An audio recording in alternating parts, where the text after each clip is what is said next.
Morning all, this is a bite-sized CPD video on a questioning technique called Pose Pause Pounce Bounce.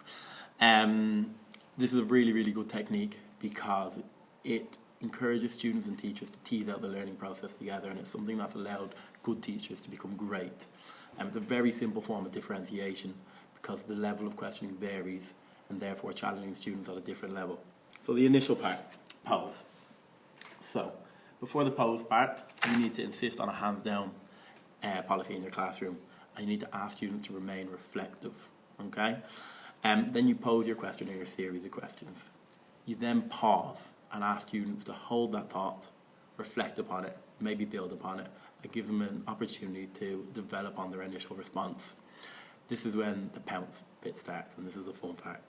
So you pounce on student A. You don't move. If anybody shouts out, burps, farts, anything like that in your room, you need to nip that in the bud immediately. You wait for an answer from student A. If it seems like an answer is never going to come, you need to think about the level of support that you're going to offer that student in order for them to get to their initial response. When student A has given their response, you then bounce that onto student B. And student B will be asked to consider the response that student A has gone. Regardless of whether it's right or wrong, student B should be able to deconstruct it or build upon it. And you can take the conversation where you want to. It's really powerful. If you want to engage the whole class, you can maybe pose the initial question to a group of students who could be lower ability, and then ask the higher ability students to consider what their answer might be, and then think about how they are going to respond to that initial response from group A.